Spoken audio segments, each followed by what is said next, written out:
All right, welcome everyone to the third Pride of Arizona podcast. Today we have three amazing guests today.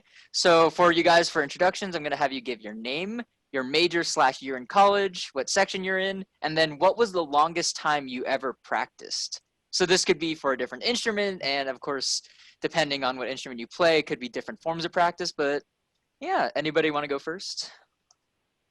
I'll go first. All right. Okay, hi, my name's Cary. I'm a sophomore. This is my second year in the band. I'm on the pomline, and my major, I'm a political science major.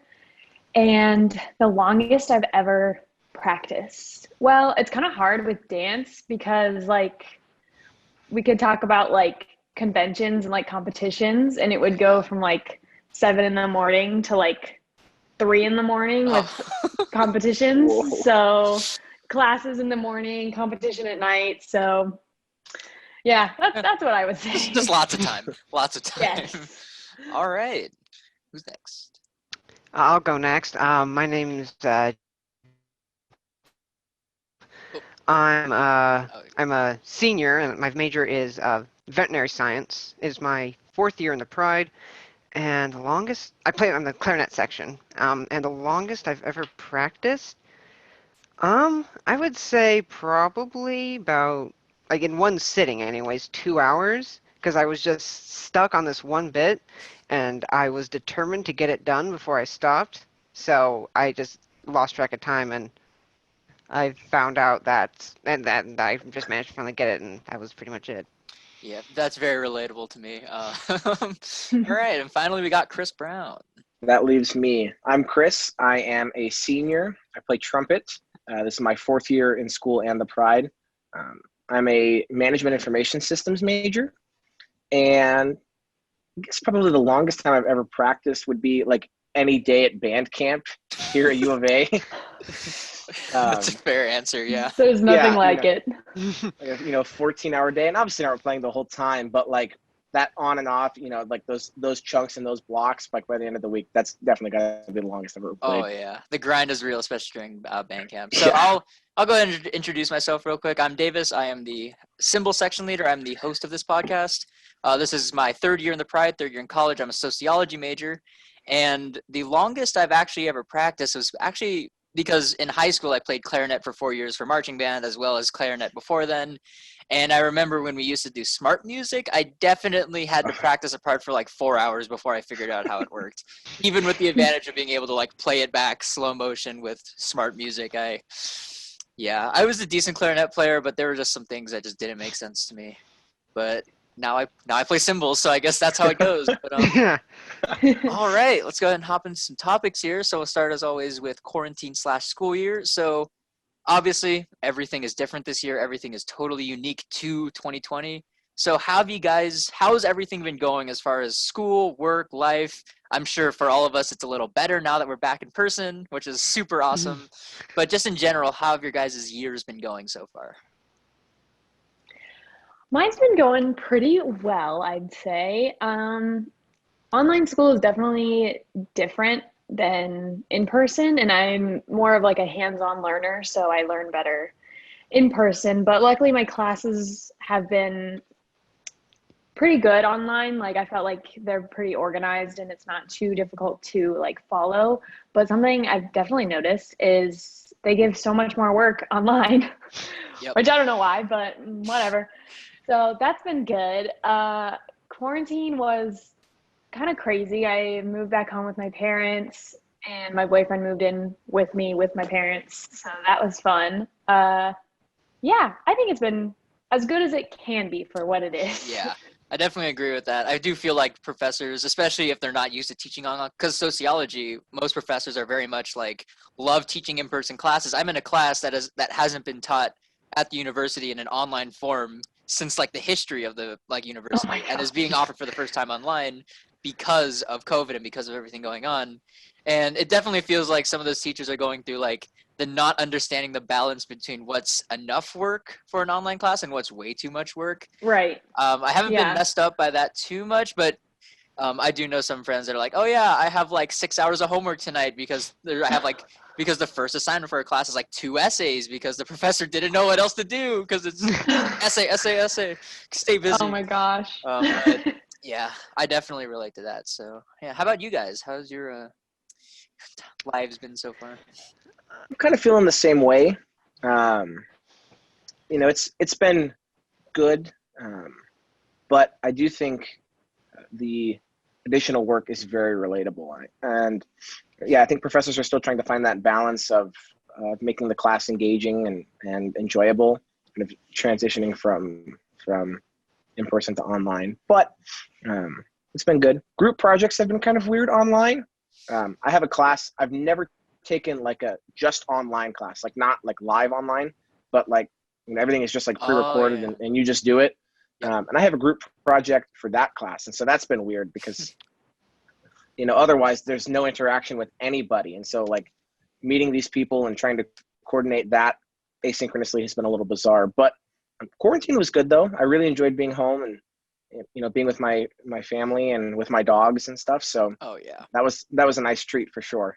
Yeah, that's awesome. Yeah, I definitely feel that sort of, I haven't really had to do any group projects fortunately yet, but I do know that group projects and classes where you don't talk to people normally are very weird. Like when I used to be a biology major until I switched majors because I was not good at biology, but I was in Introduction to Molecular and Cellular Biology in a lecture hall of like 400, 500 people. Definitely the sort of feel of just you go in, you take your notes, listen, and leave. But we had to do like a mandatory group like assignment every day as the way of taking attendance. So you had to get your name on one of those papers and turn it in to make sure that yes. I had a class like that last year. And then we also did like group projects. I just never understood doing a group project in a class where no one wants to talk to each other. And that's something that is way different from high school, because in high school, even if you have a larger high school class, those are only going to be like 30, 35 kids, depending on the situation. But in college, when you have a lecture hall of hundreds of people, as soon as you're like, hey, do online or do like a group project, the first thing you do is you turn to the person and you're like, you want to work together? Cool. And like, that's it. Unless you like know people in the class, which I haven't had the luxury of knowing anybody in a class really, but yeah, definitely not fun. Yeah. How about you, Jacob? How has quarantine been?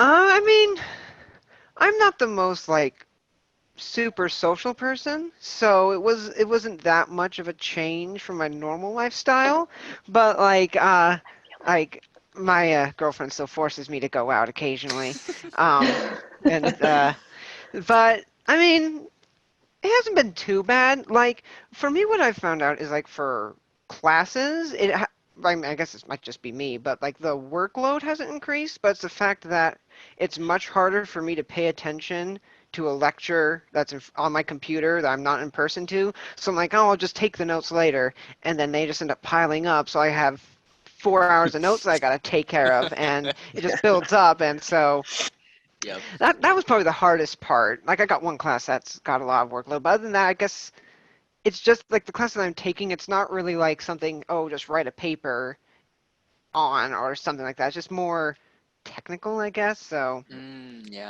that's my experience from it. Yeah, I definitely understand that whole sort of issue. I know like before this semester, I'd only taken one class that was like Chris said, that it's like all of the lectures are pre-recorded or they're just slideshows and then you do the work based on those. And now 2 of my classes are like that. And then everything else is like online with live lectures. And it's a total like flip. Like I am also like Cary, where I very much like being in class and learning like with my head and like seeing everything in front of me, like a very visual learning. But as like my girlfriend also does like some online classes, and I know other friends who do online college, and I just don't know how you can do that. Like especially since we're all doing it pretty much right now, it blows my mind how you can go through all of college like that. Like that's just something I'm not used to yet. Yeah. Especially because like some classes some classes like are okay online. Like I'm taking a nutrition class that's online, and like that's fine.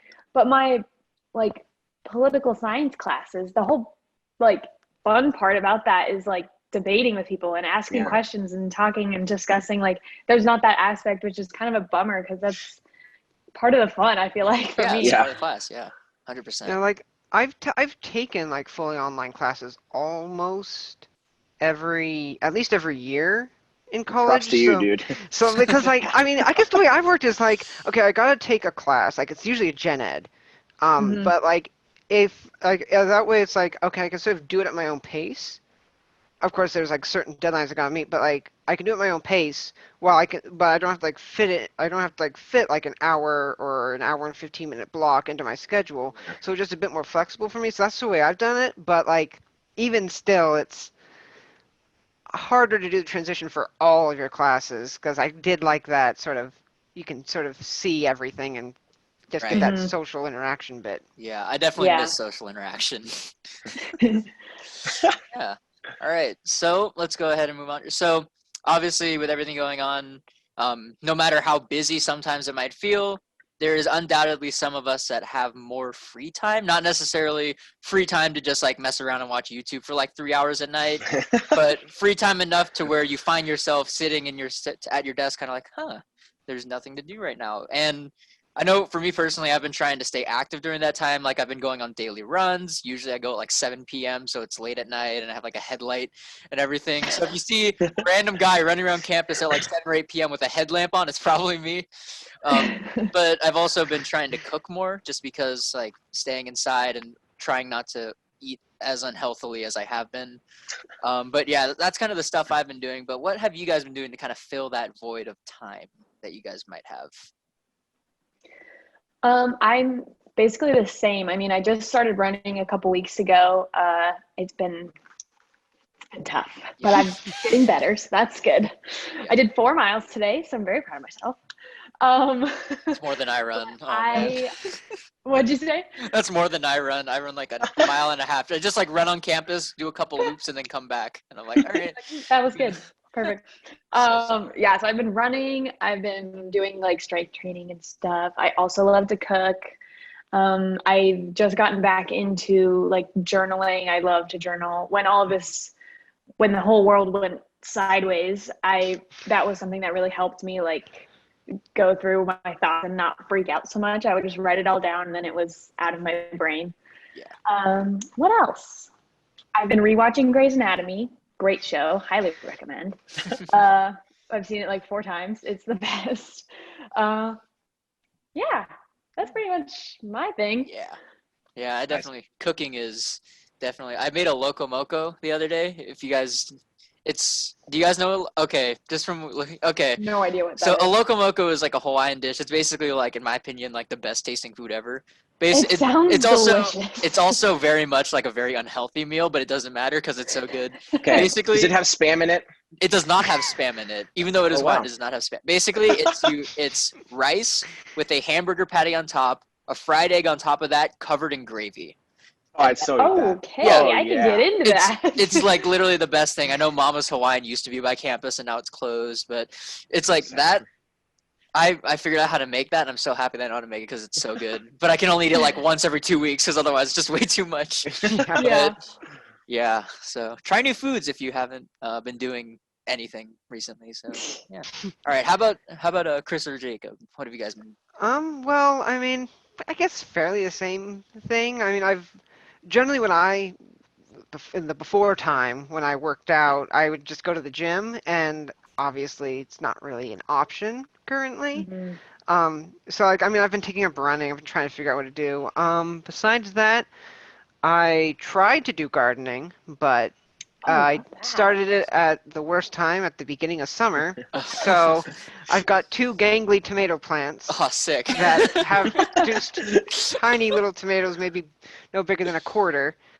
Cherry tomato plant. Yeah, well, they're not cherry tomato plants. Oh, they're regular tomatoes. I mean, you get cherry tomatoes, but they're normal tomatoes. Yeah. Oh man. Let's see. Besides that, I mean, this might sound a bit nerdy, but I've had time to work on my Dungeons and Dragons campaign, which is a lot harder than most people think. But other than that, it's just been pretty much the same.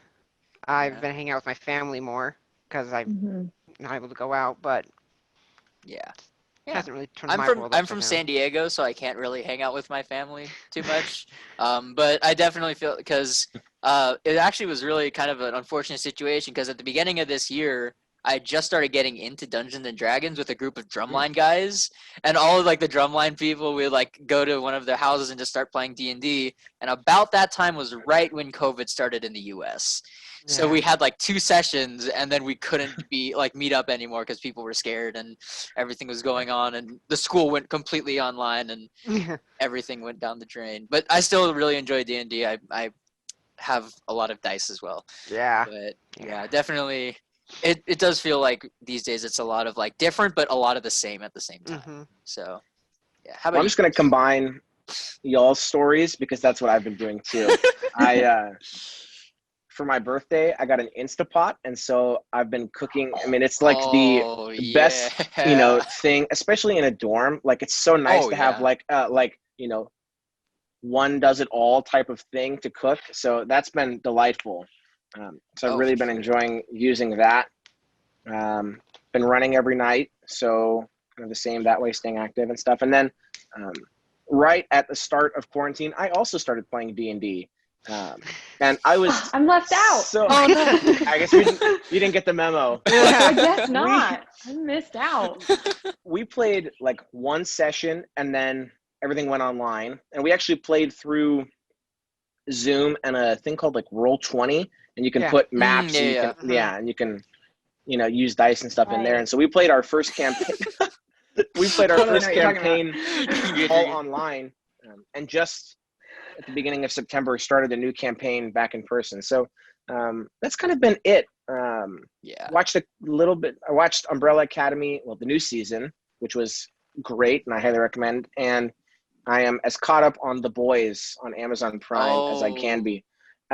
It's a little more than PG-13, so check your audience, but that show is incredible. I have Amazon Prime, and I can watch that. I just haven't been watching. I'm not the type of person that's usually interested in just watching shows. I'm more of a person to just do things on my computer, like play games and stuff.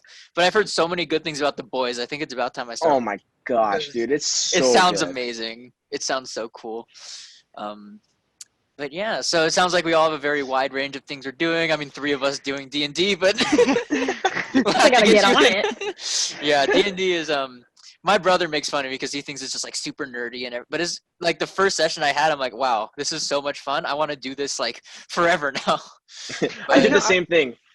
Yeah, I've noticed like in the past like few years, it's like sort of become less of like the nerd stereotype. Like it's still like a pretty nerdy thing to do. By nature. But like it's become a lot more mainstream, I've noticed. Like a lot of more famous people have been playing it. Like I know that I don't remember who it was, but I know they had like the Hollywood like Dungeons and Dragons group of like a bunch of famous Hollywood people, which is really cool. Vin Diesel plays D&D. Yeah. Like you'd never know. Well, then it's gotta be cool. Yeah, it's Vin Diesel. The guy's last name is Diesel. How can anything that does not be cool? Like that's what I'm saying. Oh man. All right. So yeah, that's kind of cool. We're all doing a bunch of really awesome stuff. So one other thing that is a little more relevant to kind of something we all have in common is a love of music, because you can't really be in the Pride and not love music. I mean, then again, I think everybody to some extent loves music, and that's why music is so cool. But have you guys been listening to any new artists, or have you guys gotten into new types of music you haven't listened to before? But I do know, me personally, Joji's new album just came out like a few days ago. And I've been listening to that thing like nonstop. So definitely check out Joji's new album. I think it's called Nectar. Yeah, it's really good. But other than that, I got more into lo-fi and that sort of stuff because it's much easier to read and study to lo-fi for me instead of like listening to music with words, because then words in my head plus reading doesn't really work out. But Davis, I think we should hang out more because like I feel like all of your answers and my answers are the same. Like the rest of the night. Dude, yes. Yeah. Listening to lo-fi too, like it's so much easier to focus on what I'm working on with non-lyrical music, right? So, and if it's like good lo-fi with good production, it's like nice to listen to, and you also like are focusing more, which I think is awesome. But yeah, what have you, Cary and Jacob? What have you guys been listening to music-wise?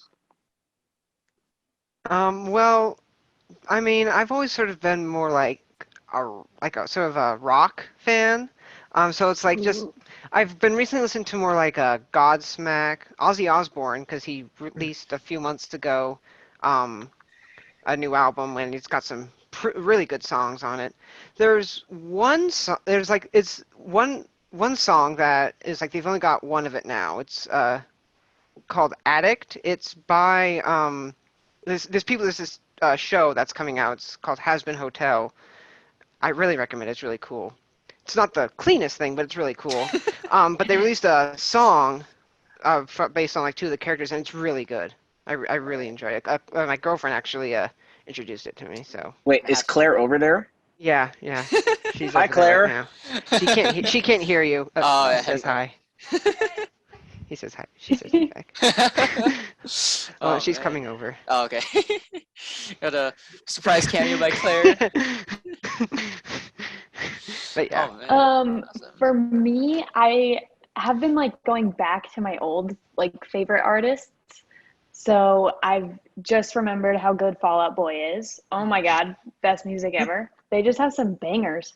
And then I just remembered how great Paramore is. That's like all I've been listening to. Paramore is just, oh man, that's really good music to like work out to, because it's kind of like, it's like headbanger music. Like I just want to like, I don't know. Do like, something while it's playing instead of I'm like lo-fi is like if you're oh, listening yeah. to it, you could be like chilling and kind of relaxing, but there's like that type of music you want to like go on a run on. You want to like yes, do things exactly. with. Absolutely. Definitely. Well, when I'm studying, or like doing my schoolwork, I'm the same. I need like very quiet something. I don't like doing it in like silence. So I just like to have sound like of my AC machine going in the back. Literally, I know. Or like my neighbors like making all this noise. I'm like, okay.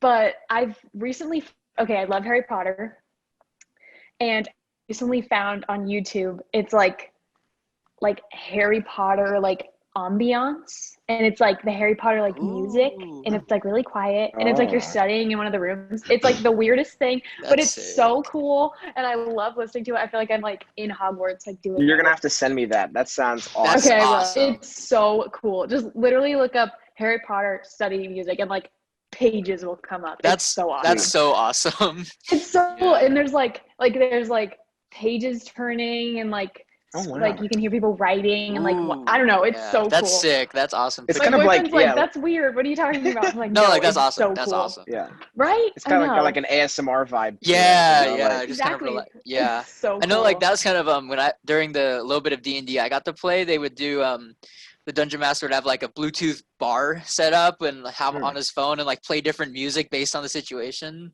and like play like tavern sounds, like tavern sounds for 2 hours, and then you like fight stuff. It was like stuff like that to really put you in the like studying mindset. But yeah, so music definitely, if you're ever feeling like you're not doing anything, definitely listen to music, because you never know if you find like I've definitely had a couple times where I've been like scrolling, I'm like, oh, this is a new artist, and I click on the new artist, and then I listen to all their stuff, and it's like I love it so much. So yeah, listening to new stuff definitely would recommend.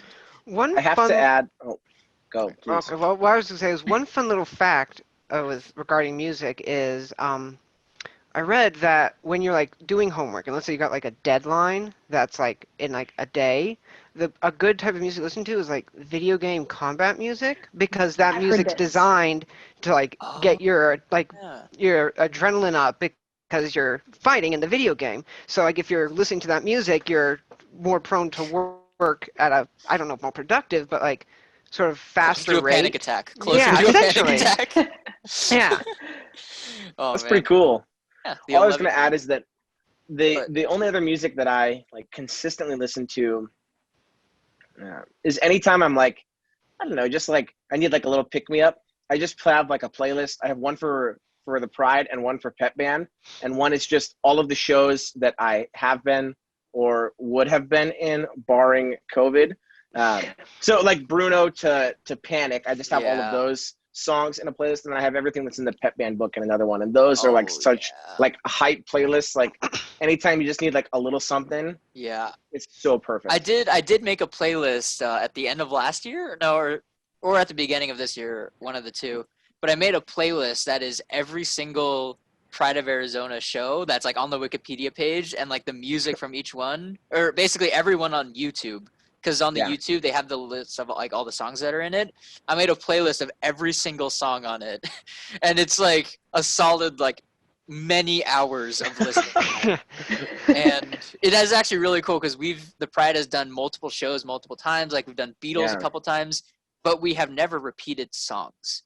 I think the only time we technically repeated a song was like back in the day. We did like a main show, and then the side show was actually like a secondary show that the Pride did was Tragic Kingdom, which is actually kind of cool. And then we ended up doing Tragic Kingdom. I have seen that on like the Wikipedia page somewhere. Right. It's like because it'll say like the main show title and then like the little bit on the end, like if there was a secondary show. And yeah, they did Tragic Kingdom back when it came out. And I'm like, oh, that's cool that we actually did it again. So, and there was also another year that we did No Doubt as like the music. And yeah, that Wikipedia page is super interesting if you ever want to look into that sort of stuff. Yeah, speaking of Pride stuff, we can go ahead and start talking about something we all have in common for sure, the Pride of Arizona. So let's go ahead and talk about some favorites. So obviously, in recent history, there's been a lot of really good Pride of Arizona shows, and I'm sure we all have our favorites. So just wondering with you guys, what is your favorite Pride of Arizona show? Either one that you marched in or one that you watched, if you had a first band day experience, that sort of stuff. Just what's your favorite show? Well, I've only been in one, so I loved No Doubt. It was great. No Doubt was a great show, yeah. But I did watch JT. That was a really cool show, and I loved like our part in it, like the dances that they had. I love those. So yeah, those are probably my favorites. But I loved No Doubt. Yeah, that was my rookie year. JT was a fun show. It was the band day was amazing when it was pouring rain, and we had oh my gosh, and all so crazy. Fact for you guys for that band day, everybody's plumes were ruined because we have a pocket in our uniforms, and basically right before we went out, Professor Shoopman made the call. Okay, rain's too bad, it's too wet. Put your plumes in your pockets, and we did. The problem is those pockets are kind of like little, like their pockets just on the front of us, and those. Rain went in them, and those aren't like fully enclosed. So by the end of it, I just remember going into the drum room, and I saw everybody pulling these like matted, wet, like darker colored plumes out, and the whole room smelled like wet chicken. It was terrible. I'm pretty sure we had to. Pretty sure they had to order a whole new set of plumes for right after that because there's nothing else they could do. They were all bad. But it was definitely a memorable band day, and it was a really cool one to be my first band day because I got back to my dorm soaking wet. My roommate was like, "What happened to you?" I'm like, "Oh, did you hear? Yeah, it was band day." But yeah, it's also cool because on band day, the day of band day, you'll wake up if you live on campus. I woke up that day hearing bands warm up. Like I heard like warm up chorales. I heard drumline playing eights, and it was just it's living on campus during band day is super cool, and also. Being in band days even cooler. But yeah, so how about Chris, what's your favorite Pride show ever? I used to always tell people like it's like having like more than one kid. Like you can't, even if you have a favorite, like you can't tell people your favorite. But I think it's a tie between Bruno and No Doubt for me. Like the Bruno show was so good, and being my rookie show, like everybody's rookie show holds a special place in their heart. But last year's show, more than the music and the drill were amazing, and the experiences and where we took that show, it was surreal. But I think just overall, getting to build the trumpet section into kind of, what we wanted it to be was really special. And the trumpet section has undergone a lot of change from when I got here to where it is now, and really for the better. And so the family unit and the sense of camaraderie is so special. And so I think being a part of that section is what made No Doubt so special for me. Oh, yeah. Yeah, No Doubt, definitely. Like, I think my personal opinion is I have to say Bruno's my favorite show, even though JT was my rookie show. But, like, Bruno was such a cool show. And if you have, I'm sure, like, almost everyone watching this podcast right now has seen Bruno, either in person or on YouTube. If you haven't, go watch it.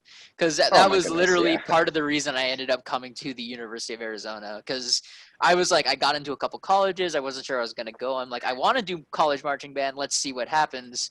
And I just like, okay, let's watch some shows. So I watched University of Oregon's like one halftime show that I could find on YouTube. And then I saw the Prides and I'm like, oh yeah. Like, I have to go there. I have to. And then University of Oregon gave me no scholarships, so I came here. But That adds yeah, to it, I guess. yeah, Bruno, amazing show. Wish I got to see that in person. JT, of course, rookie show. And then No Doubt show, amazing. I love that show. Getting to perform it in California, like 2 hours from where I live, definitely a cool experience. My grandpa actually went to USC, so it was really funny because my grandpa he went to that game and he was wearing like a USC hat and then a U of A shirt. And actually the fans were really nice and they came like, "Oh, that's so cool! Like, why are you wearing both?" And my grandma was like, "Oh, my grandson's over there in the Pride." And then like I went. That's cool. So yeah, that's a really cool thing. But yeah, what about you, Jacob? Favorite Pride show? I mean, I'm pretty much in the same boat as Chris. Like, No Doubt and Bruno are really close. I would have to say though that Bruno probably wins out because like it was my rookie year, obviously, but like I just thought it was so good, and like also it was like the tag at the end where like we got like the woodwinds anyways got to go up into the stands. It was like I don't know, it just holds a special place in my heart. Yeah, I guess it is was the best way to say it. definitely a super unique, really cool sort of show. And I remember mentioned last week that there was a show, I'm forgetting the name of it, but they ended the show by having all of the wins and everyone on the field go right underneath the stands. And then on the field, all you could see was one baritone soloist and one pommy soloist. And that was the end of the show, just standing in the middle of the field by themselves.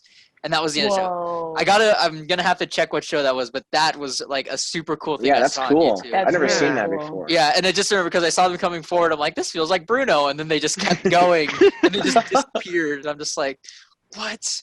Where'd they go? Yeah, definitely super cool experience. And speaking of which, we can probably quickly talk about first Pride experiences because I know everyone probably has like that moment that kind of like it hits them that wow, I'm in the Pride, this is happening. I know for me it was definitely first home football game my rookie year. Chris, who was the section leader for the cymbals at the time, he looks over at me, and I don't know why he told me this because we were like getting ready, we're standing, getting ready to step out for pregame. He looks at me, he's like, "Hey Davis, don't look at the screen." And I looked at him like, well, what are you talking about? What do you mean? And then I looked up for a second, and I'm staring right at the huge screen in the stadium, and I just like, I like deer in headlights. I mean, I did it completely fine. Besides, I missed like the 4 steps to turn right for oh no A. I actually missed that move like half of my first year for like half of the pre-games my first year. It was so bad. But yeah, he definitely psyched me out with that because then I would like look up for a split second and I'd see the camera like look at me. I'm like, definitely super cool experience. But that was like my first moment. But how about you guys? What was the moment where it's like, I'm here, this is happening, like sort of thing? Yeah, probably same. First game, right when you're like in the tunnel for pregame and everyone's everywhere. There's so many people. It's so loud. And you're just like, ooh, I hope I don't mess up. Like, here we go. And same, like you go out, we walk out and we're standing on the sidelines and you look up at the screen and it's like the hype video, like the Pride video. Oh, yeah. That was so cool. I'd never seen that video before. So I was like, oh yeah. Oh my gosh. I don't think we had either. Like, No. Oh yeah. Yeah, They show us. Yeah. Yeah, the JT. It's so cool. The JT year was the first year we had a video. Oh. Yeah, that's right. Yeah. Oh yeah. Because I remember at Chris and I's freshman year ASU game, we were there, and ASU marched on the field to do their pregame, and they had a pre-roll video, and like the rehearsal after we got back. We need to do that. Yeah. Shoopman was like, "We're gonna get a intro video for you guys," and he did. It's so cool. And then there's just like, but also after you do pregame and then we walk around and it's like no break. I mean, we're just on the sidelines and I'm like dripping sweat. My hair is like all gross. And I'm like, gotta look cute. Like, smile, like whatever. I look at pictures from my first game and I'm like, nobody ever posts those ever. Don't post them anywhere. Don't look at them. They're so ugly. I'm like, all gross. But it was such a fun game, and like my family was there, and like friends from home were there, and it That's was just cool. like I saw my Yeah. roommate in the stands. It was just like such an exciting game. Oh yeah. Man, I miss pregame. Yeah, pre-games are fun, and that's one of the things that we're working on musically, at least for like while we're in person. Good. Definitely working on pre-game, so we're gonna perform that somehow. We're gonna get that out to everybody Sometime. somehow, and it's gonna be Yes. really cool. But yeah, Good. pre-game definitely underrated in my opinion. Pre-game is so much fun. Agreed. Yeah. Oh yeah. There's still videos of my first pre-game out there. It's the BYU game from 2018. By the way, don't watch it. It's really bad for me. I did not do well in that one at all. It was also my first game, so I cut myself a little bit of credit. But yeah. All right. How about you, Chris? First game or first Pride experience? My this is real experience was also the first game, and we were standing in the football tunnel, right? Like not like in the tunnel to come out for pregame, but like we are the tunnel for the team to run through. Yeah. Oh yeah. And the fireworks went off, and I jumped like we're standing there at attention, and the fireworks went off, and I like straight up jumped, and the guy standing next to me was a senior at the time. His name was Austin, and he was like, welcome, like it was just one of those like, I didn't tell you, but like welcome to band, like you're here. Oh, by the way, it's there's like, fireworks that go off right next really, to us. it was like, oh, by the way, like Oh thanks, dude. I'm like appreciate it, freaking man. out. Yeah, so my God. that was kind of like the this is happening moment. Yeah. Like fireworks Yeah. are off and haven't looked back since. Yep, fireworks definitely fun. I know, like most of the drumline, our ears are messed up because like drumline as well. Yeah, and then like that as well, and so like when it first happened, all I felt was like the vibration, and I saw the light, and I'm like, whoa, that's cool. And then I'm like, so it smells like something's on fire, and that was like, Yeah, like because there is. like the first game was like I was standing there because I was right next to where they were staying up. I didn't know. I was just standing at attention. The clarinet, like on the other side of me, I hear him counting down. Like, what's he doing? And then they go off, and I'm like, Happy New Year. Yeah. I know, and I'm like right next to them too, because I'm on the end of the like lineup, so I'm right there, and there's like that barrier thing that they put. And one time, it wasn't the first game, but when we turn and like walk that way and we march that way, they hadn't moved it, and I'm in the front of the line. I'm a rookie. I'm like what do I do? Like I don't know what to do. I just like Lego walk, like just like wait until it moves. Yeah, like you just gotta hurdle it. You just gotta jump over it. Yeah, just like climb over it. Oh man, 100%. All right, how about you, Jacob?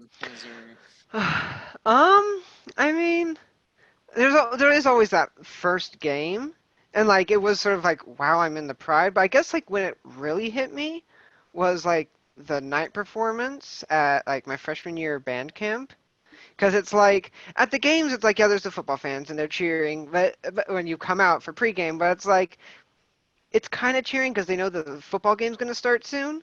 Like, but when it's like band day, it's like they're there for you. Yeah. And so when you're standing in the tunnel, you can hear everyone starting to talk more in the stands because they can see you lining up. Yeah, when you start coming out, they start going berserk. I was like, oh my God, this is actually happening. And it was like, it was a weird perspective. Yeah, and then they hear the warm-up chorale, and they're just like, yeah. There's a video of the warm-up chorale out there. If you guys haven't seen it, please go watch it. It's so sick. Last year we did Princess Leia's theme. Oh, yeah, that was so hype. Cry whenever the first time I heard it, it was like we were on McHale Field or something, and it was the first time the drumline was like rehearsing with the rest of the winds, and then we just heard it, and I looked over at Thomas, who, by the way, Thomas, head of marching percussion, is like a super Star Wars fan, and then he just looks over and he just smiles. He's like, yeah. Dude, yeah. First time I heard that, I was like, wait, I know, like, why do I know what that is? Like, what is that? And then I just kept listening. I was like, yeah, so beautiful. Yeah, it was like when we did it in the tunnel for band day, it was just so loud and it like yeah. You guys are giving me goosebumps. You gotta stop. I know. I know. Like, I don't know if you guys doing. Is there like a warm up chorale this year? Or have you guys gotten any music of it? I don't know if we're gonna play it. It's still in the book. Well, it's still in the folder anyways, but we'll see if we play it. We haven't played any of the chorales yet. So. It's Moon River, right? Oh, I love that song. Yeah, Professor Ueda was talking about that, but because like we haven't gotten Yeah, I was in his marching band techniques class, and he wrote one of the projects for it. It's this like a super band nerd like class. Maybe it's for people that want to be band directors and like marching band directors. And we had a project that was design a show, and with any music you want. And his presentation was like a sort of clown show, and then the closer was Moon River by Jacob Collier, and that was like the closer, and it's like super cool. And then he's like, oh, by the way, this is going to be the corral for the Pride.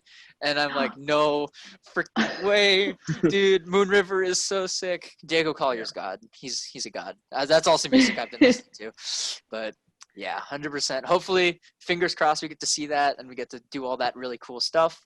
But now we're going to move on to some fun stuff. We're going to move on to the trivia. Oh boy. So hope you guys studied. I didn't. It's okay. You don't need to study, but all right. Can you guys see the screen okay? Yeah, that's good. All right, here we go. First question. Who was the longest standing band director of the Pride? These are just a few names in no particular order. You could just guess one. You could say one you think. But just off the top of your head, who was the longest standing band director? Who had the longest term? And I will give you a hint. There is something related to stuff that he may or may not have written music-wise that makes him pretty important for the Pride. I think I might have just given it away. Well, I think that's Jack Lee, right? I was gonna say Jay Reese until you said that. I was gonna say I thought it was one of the two. Yeah. So it is Jack K. Lee. He was the director from 1952 to 1980, which is a 28-year term. Jeez. I think C Reese actually had the second longest term at like 17 years or something around that time. So this is Jack K. Lee.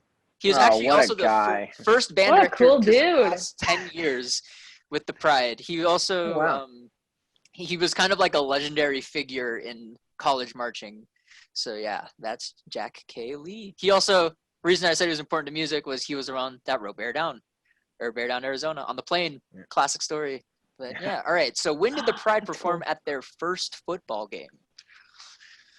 First football game. It was not the first football game the U of A ever had, because I think that happened before the Pride even existed. Even before it was the 14-person like band unit made up by one person. But all right. Any guesses? Random year, just off the top of your heads? I'm gonna say post World War II, like late 40s, early 50s. All right. I'll just take a wild guess. All right. How about 1951? That's my guess. All right. I'll say 1960. Why not? All right. It was 1922. Oh, dang. So wow. A little bit earlier. So this is actually just a cool thing. So football program began in 1899. First game that the Pride performed at was 1922. So this helmet up here was the first the helmet that we used before we actually became part of the Pac-10, and this is actually an old U of A logo, which I think is just the coolest logo. Like I love that logo. It's fun. And if you guys ever, I don't remember which street it's on, but it's a street north of the university, and it has like a bunch of banners down the street. Yeah, and it has a bunch of the old Block A's, and there is this logo there. So we actually, couple interesting facts. So bottom helmet is after entering the Pac-10, which is now the Pac-12. That's cool. We joined the same time as ASU. Both of us joined in 1978. That was when both of us joined the Pac-10. All right. When did Sentinel Peak become a mountain? So if you guys don't know, there is a mountain that you can see that is in Tucson that is like near the university, and it has a large Block A on the top of it. It's kind of like our main landmark. And if you basically look at any tourist photography of the Tucson area, you will see it. But yeah, this is also a year. So if you guys had to guess, or a date, but I'm going to say, again, random number. How about 1984? I was going to say that. That's my guess. Is that because George Orwell? I'm serious. I was going to say some random number, and that was what it was going to be. I remember reading that book for an English class. I'll go a little earlier. Sticking with the pre-World War II trend, that's what the other one was. Let's go 1936. All right, let's go ahead and see. It was 1916, actually much earlier. Little. So it was started in 1914, finished in 1916, and started as a project recommended by a civil engineering student who was actually, I think he was on the football team, and after we won our first homecoming game, I believe. I could be wrong, but I think that is the case, and he recommended it. So it's been painted a wide range of colors. It was initially painted white. It was painted black in protest of the Iraq War when that started. And after which, 2 weeks after that, the city decided to paint it red, white, and blue to honor veterans. And it is sometimes green for St. Patrick's Day. And when ASU plays U of A here, some hooligans will probably paint it ASU colors for some reason. And that is actually, I did read that as an ongoing thing because if you didn't know, ASU also has an A mountain, which, interesting fact, the earliest mountain of the A mountain was actually an N in 1918. Because they were the Arizona Normal School, which is a school for teachers. And I believe it was also T for when it became like the Tempe educator school or something. And then eventually became the A in 1938, which way after us, by the way. But that's... I was going to say, we were first. Yeah. Ours is also larger, so I did check that. And ASU's A was blown up with TNT by somebody. That's wild. They actually went there and blew it up with actual TNT, which is crazy. And they say we don't have the craziest rivalry. Yeah. Yeah. All right. So what year did the homecoming tradition of the bonfire start? Did you make these any harder, dude? I'm literally just throwing out random If you guys look at the old, the first couple were very much all pride questions, but I ran out of stuff to talk about the pride, so I'm grasping at straws here. But yeah, so the homecoming tradition of the bonfire. And if you guys didn't know, light a huge bonfire right by Old Main on campus. That is so cool. I loved that. Yeah, last year. It's always really cool. Yeah, that's also okay. My guess. All right. 1927. All right. 1922. All right. 1948. All right. Let's go ahead and see. It was 1988. Way later. You got with the last two questions being like, it's not one was lower, one was higher. So the bonfire is to crown the homecoming king and queen. It started in 1988. Homecoming queen, the actual tradition of that at the U of A, started in 1947 after World War II. So Chris mentioning the World War II thing. Highest scoring homecoming game we ever had was a 110-0 victory over New Mexico Military Institute. Oh my God. We are going to invite them back every year. Yeah. It is fair to say, it did say on the page that they were undermanned, so they didn't have enough players. But I just can't imagine running up the score that hard to be 110-0. How many touchdowns is that? I'm not good at math, but I'm sure. I'm going to pull out my TI-82 real quick. Divided by 7. That's about 16 touchdowns. That's wild, dude. Yeah. Oh my God. Which is insane. But yeah, so that's, of course, a picture of the bonfire, just a huge pile of pallets. Due to how monsoon season is going this year, this might just happen naturally. Who knows? Yeah, the big fire. So this one, kind of a trick question, but also kind of not. When is the 67th annual band day? Last year was the 66th, by the way. Oh, I see what you're doing here. I see what you're doing here. Well, I'll give you a hint. Virtual band day. It is virtual band day. It is the virtual band day. Okay, so this year. It is October 24th. 24th. Yeah. 2020. All right. So the 67th annual band day is October 24th, 2020. Some information about this. So because everything's going on, we cannot host our normal band day, which will usually bring in a bunch of high schools, and it'll be a competition, and it's all day, and there's 2 performances.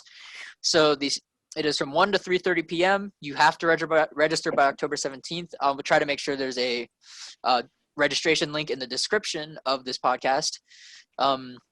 So this year, because of everything going on, it'll be mainly made up of playing clinics for the students and a design clinic for directors, which is a really cool thing. There'll also be a Meet the Pride of Arizona meet and greet / Q&A for everyone. So you get to meet all your favorite members, meet people, meet someone who did a solo for something and just kind of talk. It's really cool to kind of hang out, learn, and meet members of the Pride and meet people you may march with. And it is also free. That is a really important thing. It is free. It is on Zoom. if you can make it to any section of it, I highly recommend it because it's just going to be a really fun experience. All right. I think I'm going to wear this blazer for the band Oh, day. absolutely. Please do. And I'll share this one more thing with you guys. This isn't necessarily, but because I mentioned it, go ahead and share this real quick. So it was the Radiohead 2.0 ending, and this is how they ended the show. Oh, that's cool. Yeah, so the one soloist for the one baritone soloist, one pommy soloist. The drum major's not even on the podium if you guys can see that. Wow. Drum major also came down, and they're all underneath the stands. It's just, like, it was really cool. I hadn't actually watched the full show until I was doing research for it, and it was definitely a treat to watch. But yeah. All right, so let's go ahead and move into some Q&A. So again, these are questions recommended by Pride members that they either had, still have, or that they had, still have, or questions they've heard from students interested in the Pride. So let's see here. So let's start with this one. For returners, Pride is a huge commitment shared by amazing opportunities.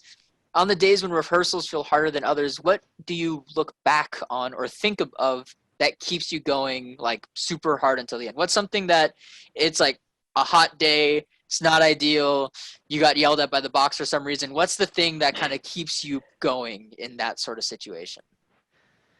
I mean, for me, it's the fact that I know it's worth it. Like, knowing that I'll get to perform at a football game, that I'll get to do band day. It's just sort of that, like, yeah, sometimes it's hot and it's hard and it can suck.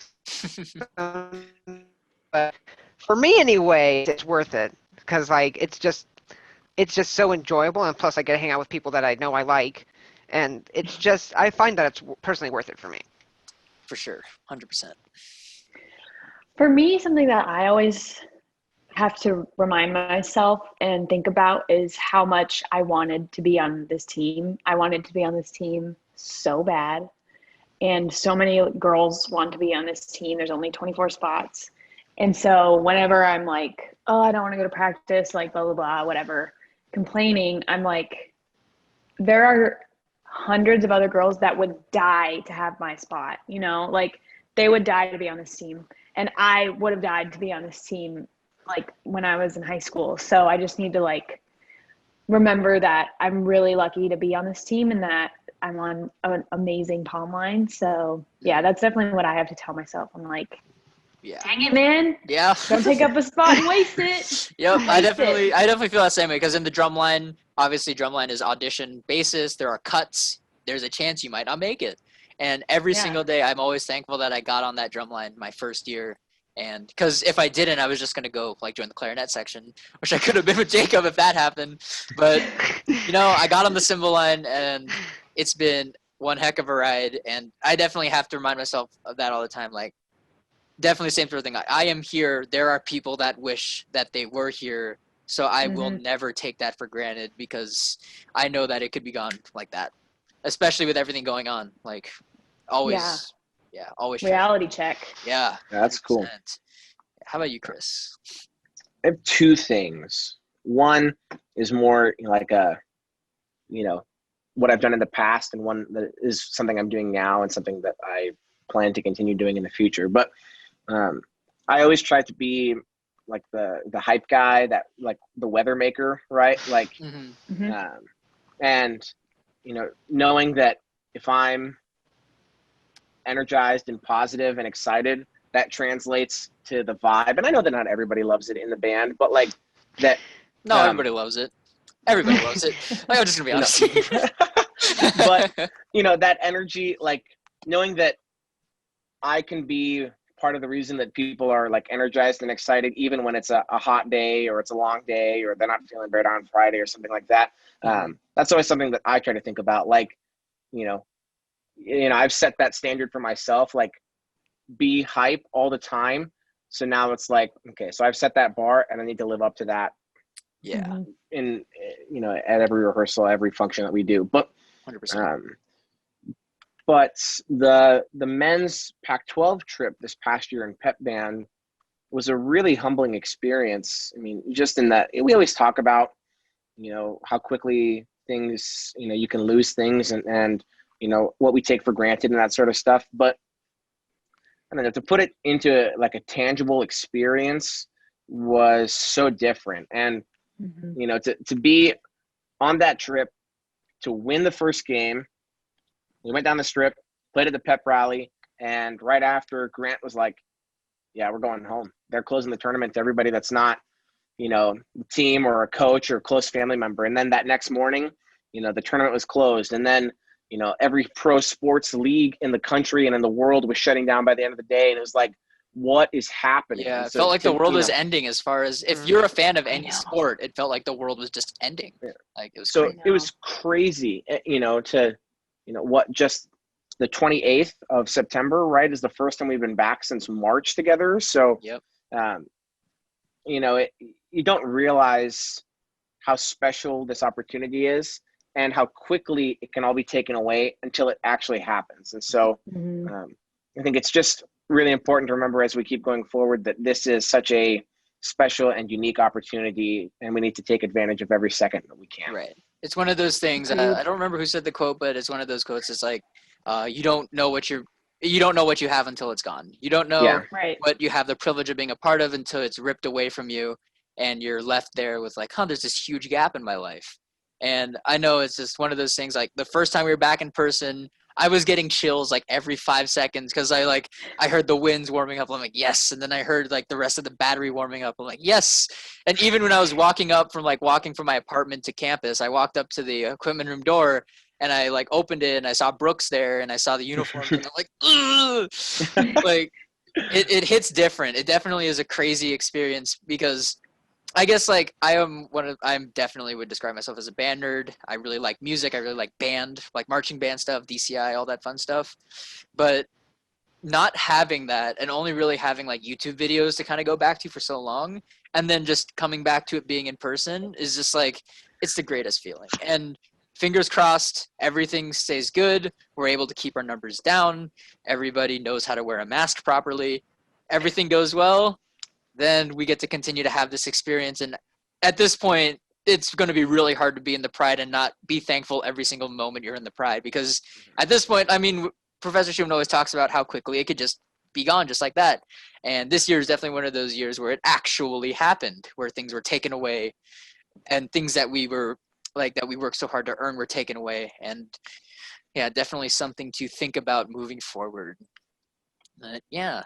So we're gonna close things up here with a little bit of discussion about something else we all have in common, college. So with college, obviously, the question of majors and sort of how do I know what major to pick and how do I kind of like find that out for myself is something that I hear a lot. And for me personally, I started as a biology major because my parents did, and I was bad at it. And then I found something I actually enjoy and like love learning about, sociology. And definitely I tell everyone who is about to enter college, like, do not be afraid to change your major because you never know if that could be the difference between finishing college and not finishing college. Because changing my major is definitely part of the reason I'm continuing to be here because I love what I do now and I love what I've been able to learn. But yeah, so for you guys, if you guys want to take a second to kind of talk about your major, talk about why you chose your major, and maybe if you are still in it, what kept you in it, and if you aren't in it anymore and you switch majors, what kind of drove that decision for you guys? I mean, when I first started college, I was undecided. And because I wasn't sure if I wanted to go into engineering or if I wanted to do something more biology related. And after taking a few math courses and determining that engineering was not for me, I decided veterinary, veterinary science. And I mean, I've always liked animals. I've always wanted to work with them in one way or the other. And my dad's in the medical business. He's a surgeon. And I mean, I just always, it interests me. And I looked more into it. I thought, I'll take one class that's required for it and see how it goes. And I loved it because it was something that I wanted to do, not something I was forcing myself to do because it felt like that's what other people wanted. And I know it's hard. I know there's a chance that I could not get into vet school after college, but I mean, I just feel like it's more worth it because then college is a lot easier when you're doing what you enjoy as opposed to what other people want you to do. Because 100%. then it's like you're of course learning, and the material is going to be hard regardless, because this is preparing you for a possible career, but it's something that like you want to do. It's your passion, and when you do that, it's like what they say: if you love your work, if you love your job, you feel like you're not working at all, or whatever that Yeah. exact saying is. Some quote something like that. Yeah, but like it's like I guess the biggest piece of advice I would say is don't let other people tell you what you want to do. Do what you want to do. Do what you enjoy. If it's architecture, do that. If it's wildlife biology, do that. If it's being a band director, do that. It's like don't like people will tell you, oh, you won't make a lot of money, or you won't be able to do this or that, and frankly, I think yeah, some jobs are definitely better paying than others, but would you rather be rich but not be happy with what you do, or would you rather be happy with what you do and just have a modest life? Yeah. That's sort of my perspective on it. Yeah, 100%. Yep. For me, when I was in high school and I was like trying to figure out what I wanted to major in and whatnot, I originally thought nursing because I love people and I love medical shows. And I was like, I'd be a nurse and I would love to be a labor delivery nurse. I still think that would be really cool. But then I was talking to my mom about it. It was like end of junior year when I actually had to like, start deciding what I wanted to do or deciding what I think I want to do. Mm-hmm. She was like, why don't you go into politics, like, or something with government? And I took a million like aptitude tests and like all the things, and every single one of them was like government or like management or leadership or whatever. And they all kept saying the same thing. And I was like, oh God. So I was like, well, dang, it might actually be right. So I thought about it and I was like, I've always been very strong-willed and very solid in my beliefs and very outspoken about everything. And especially when it comes to politics, I'm very open with everything. I mean, follow me on Instagram. I mean, you'll see everything I post. But that's something I really, really care about. And it's something that I really want to see change in, and that I think that I can make change in. So I was like, well, political science is at least a start in the right direction. And my dad's a lawyer. And so I was like, well, maybe I'll be a lawyer and then I'll be a senator. And then I don't know, it'd be great. But yeah, so for me, what I would say, kind of what Jacob was saying, like finding that you are really, really passionate about. And for me, that was what makes me really fired up and angry, which is politics for me. So, oh man. And that's something that I know I can like grow with, and it's not just like, I don't know, it's something that excites me and that I like doing, except for right now, all of my kids are like talking about like the founders and like the Constitution, and I'm like, that's all I've ever learned in social studies. More like I know this class stuff. than politics. Yeah. I'm like, I know this stuff, guys. Let's move on to the fun I know the basics. Yeah. So whoever's listening to this and all of you guys, make sure you're registered to vote. Out there and vote. It's important. So 100%. Yes. Please. That's my plug. Awesome. All right. How about you, Chris? What is college?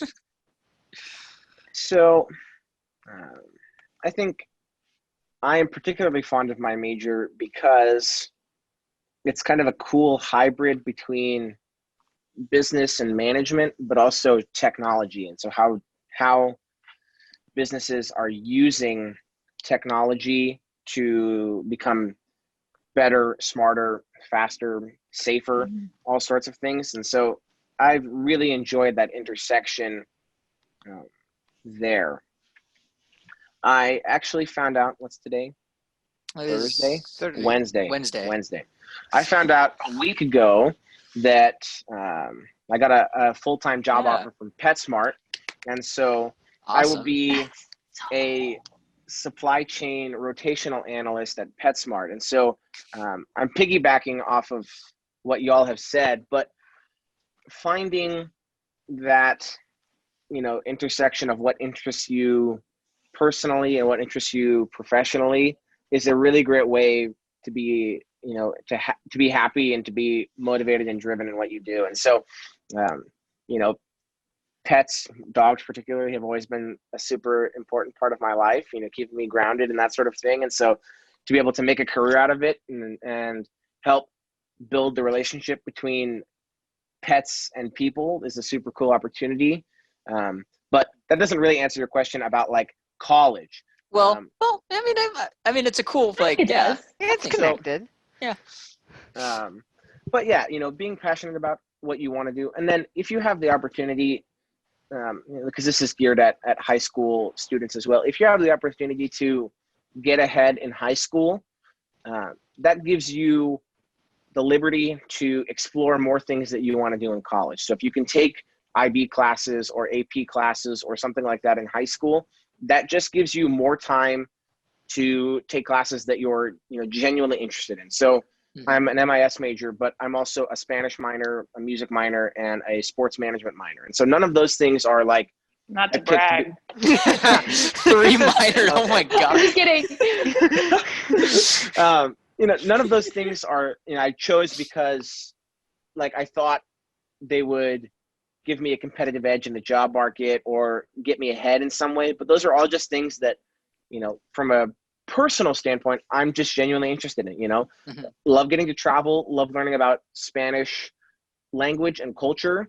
Music, if you're in the Pride, there is no reason you should not be a music minor, because you take so many units that it seems silly to not. I'm like, sociology has a required minor, and I'm pretty sure I haven't had to declare it yet, but I'm pretty sure I'm going to declare a music minor. Yeah, I'm pretty sure I'm going to have to talk to my advisors about that, but I think that's going to be the goal, because I mean, so many music classes and so many. Oh yeah, and then if you do, it's a little different for you, but like with marching band, pep band, and leadership class, like you can have it done in like 2 years or something. Yeah. So. Yeah. Awesome. I think we heard, a lot of really good stuff about college and stuff like that. So we're going to wrap things up here. So a few last minute things. If you guys have any general tips for college in general, if you have any tips for Pride, any for marching bands. So my general ones I'm going to probably say every week is try to stay fit, do exercise if you can. It doesn't need to be like 15 miles every single morning, and if you miss one day, you have to quit forever. Nothing like that. Just go on runs when you can. Drink water, try to eat healthy. Eating healthy is like a really important thing, as well as trying to have a good sleep schedule, because not having a good sleep schedule, especially when most of school is done in your own room, definitely sucks. So yeah, try to do that. As far as band goes, if you're watching as a member of the Pride, practice. Do your marching band pro assignments and all that fun stuff. Make sure you're staying in tune with people. Make sure that your Slack notifications are on. Just make sure to stay in the loop, because you'd be surprised how much can happen. Like just like in the past 2 days on the Slack page, there have been so many like different things, like Pac-12 announcements, like plans for dissectionals, and a bunch of really important stuff. So any of you guys have any last minute sort of like advice for college life, marching band, any of the above that we are all experiencing right now? Yes. My first one, you get out what you put in. And so if you are invested in your university, in your marching band, see all of the above, it's just that much more rewarding for you. Having that connection, it makes it super fun and super enjoyable. But general college tip would just be for people who are applying for school, it's important to just be honest, like with yourself. Like just trust your gut. You'll feel when you walk onto a college campus, like this is where I'm supposed to be. And it might not be anything in particular, but you're just like, wow, like this is where I want to go to school. Mm-hmm. And I tried so hard to not like U of A, like every little thing. I was really? I did you? Not, I did. I know, I did not. The one wearing the U of A suit with the U of A tie with the U of A background. Right, that's you get out what you put in. But like I tried so hard. I was like, if I'm staying in state, I'm going to ASU. Like that's it. And my parents dragged me down here, and I was like I couldn't not love it. Like this is just where I had to be. And so I think you'll know when you found your home. My last piece of advice is, if you can live on campus, do that.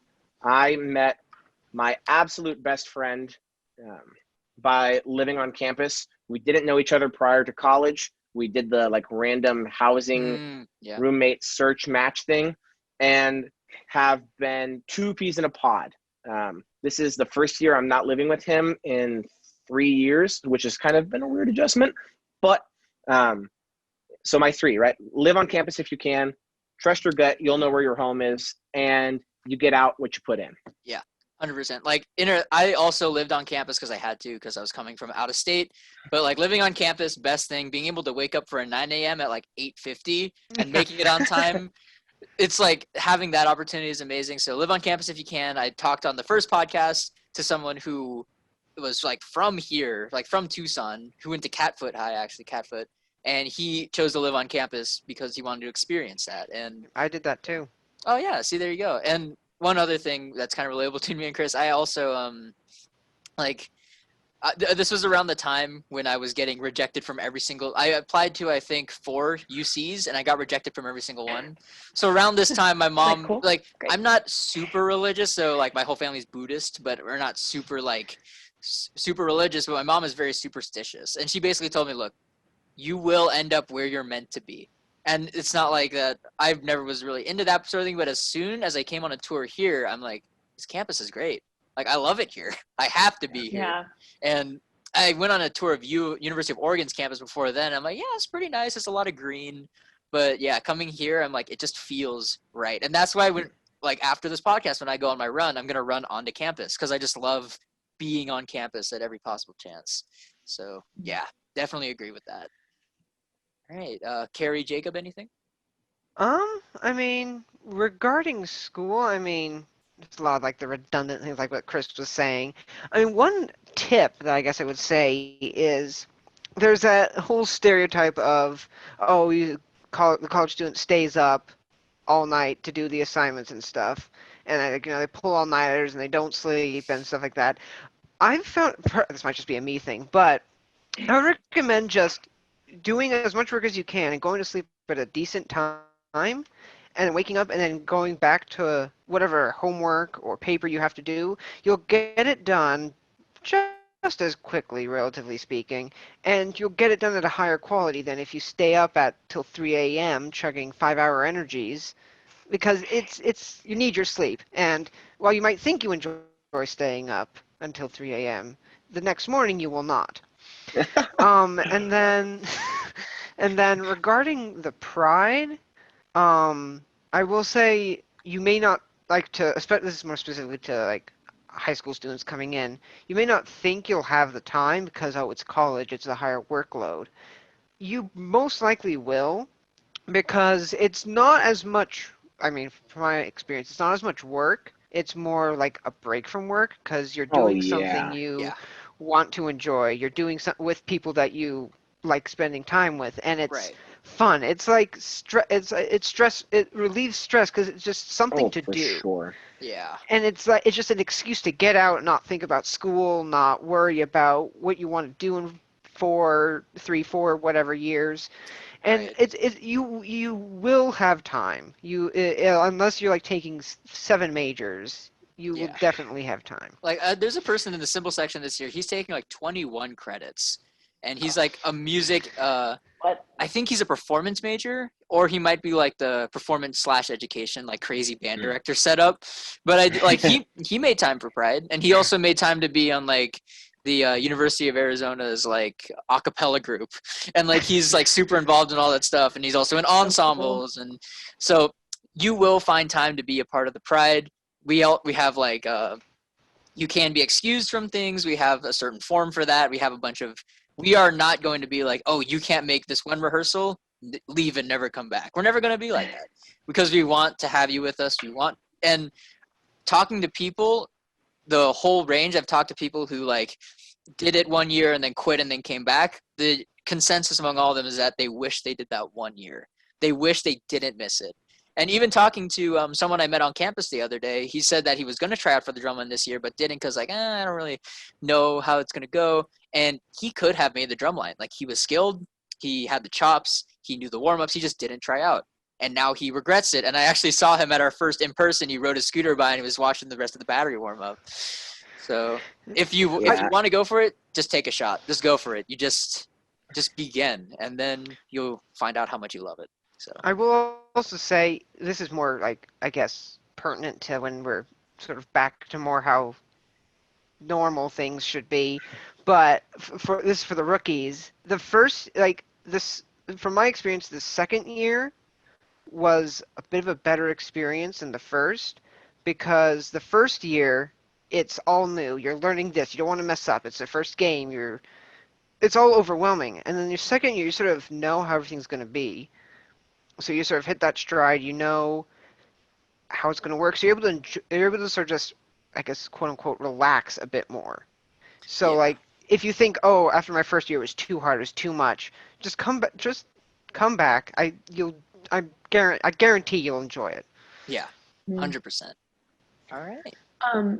For me, I'd say for college, get a planner or like use Google Calendar or something. It's the best. Yes. Mine's in there. And I have like a really pretty one. Yeah, I know. They're so life-changing, and you can make it all pretty and nice and color coordinated. It's the best. Get a planner. Make sure you stay on top of your stuff.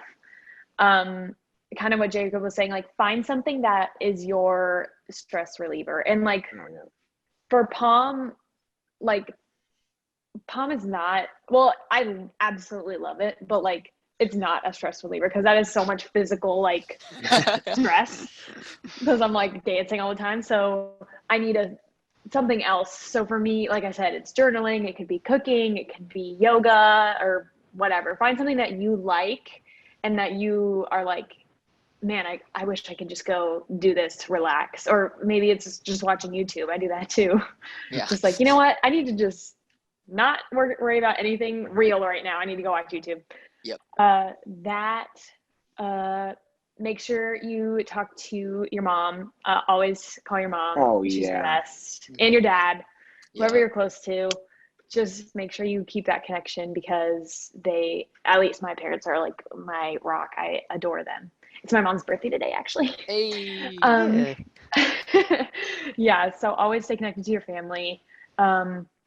And make sure, this is a big one actually, for freshmen, make sure you don't get caught up in what everyone else is doing. And I don't know how to say it. Just don't compromise yourself for other people and to like fit in and do all the cool things. Like if you don't want to go out, don't go out. I know I didn't. I said, ooh, it's 10 o'clock and I'm tired. Me too. I want to sleep. No, I'm a homebody too. So like I would rather be in bed at like 9:30. But just make sure that you are really solid in who you are. And if you're not, make it a priority to find that and to make sure that you're solid within yourself so that you are comfortable saying no to people when you want to. And that way you don't spread yourself too thin because you're like, well, I didn't want to say no to them and then I have to go out, but then I also have this and then whatever. I don't know if that made sense. But. Yeah, 100%. Like in my dorm, everyone in my dorm was like partying like 24/7. I actually, I know I've told this story every once in a while, but what happened was it was the night of the ASU game, my rookie year, and I was getting ready to go to sleep. But of course, because it was the ASU game, everyone on my hall was partying, and they were partying until about 2 or 3 in the morning. So I didn't sleep because our call time was like 6 or 7. So I'm like, I'm just gonna stay up all night. So I did an all-nighter before that. Oh no, dude. No. But the funny thing was, so the party got busted at about 3. It was actually the room next door to my room, so I couldn't sleep. But I go next day. I look completely dead. Everybody knows I look dead tired. And Nicole, who's the cymbal tech, came up to me and was like, "You live in Graham Greenlee, right?" I'm like, "Yeah." She's like, "You live in this room?" I'm like, "Yeah." She's like, "I busted a party next door to you last night." No way. Yeah, I That's was like, awesome. "That's crazy." And I'm like, "Did you know I didn't sleep last night?" And she's like, "Oh, I would have guessed." Like, so yeah, definitely don't be afraid to say no. Like me and my roommate, we were both California boys. He was from San Francisco, I was from San Diego, and we just hung out in our rooms. Like he played Fortnite on his PS4 on his like TV screen he set up in the room, and I was like on my computer the entire time. But yeah, 100%, don't be afraid to say no. You are you. Do what you need to do, and if you're yeah, exactly. Like spreading yourself out too thin. If you have like, oh well, if you need a planner just to schedule who you're hanging out with, you might want to start saying no to some people. Like that's just brutally honest. But all right. I have one more thing really quick that I need to add, and it's just to re-echo y'all's point. But the Pride is without a doubt the best part of my collegiate experience. You will always have time, even when you get into your upper division stuff or, things change around you. And I hear so many people always say that, like, I have too much stuff going on at home or whatever variety of reasons. And for me, and for everybody who sticks with band is that thing, it's your escape, right? It's that chance to put your books down for a couple hours. It's a chance to get away from the drama at home with your significant other, with your family, with your siblings, whatever it is. Like, band is just that place to have that creative and social outlet, and you will meet people who will change your life. You will make memories that will impact and you will remember forever. And so it really is, if you want it to be, it can be the best part of your collegiate experience. And so that's kind of like sales pitchy, but I so heartedly believe that. And the older I get, and like the more challenging my classes have become, and the more thinly spread I am, the more and more I look forward to Pride rehearsal. It's just getting outside for a couple hours, getting to practice my horn, getting to see all of these amazing people in the trumpet section and in the Pride. It really, really is so special and so amazing. So. It's a constant. Yeah. In an ever-changing world. Yeah. I mean, maybe a bad example, but I definitely looked forward to. No, for me, it was like you're a good example. Mine was a bad example because my rookie year, I would look forward. I would look forward to band so much that my grades got bad. But that's besides the point. So on that note, thank you guys for tuning in. Chris said it amazingly. Join Pride, great experience, whole family. I want to thank Cary, Chris, and Jacob for being on the podcast today. Obviously, thank you, Cary, for being our first pomline person on the podcast and first not wind player / percussion player, which is really awesome. Thank you, Chris and Jacob, as well.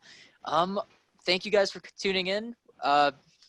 Tune in next week on Tuesday. We'll have another version of the podcast, another set of trivia questions for everybody to get completely wrong.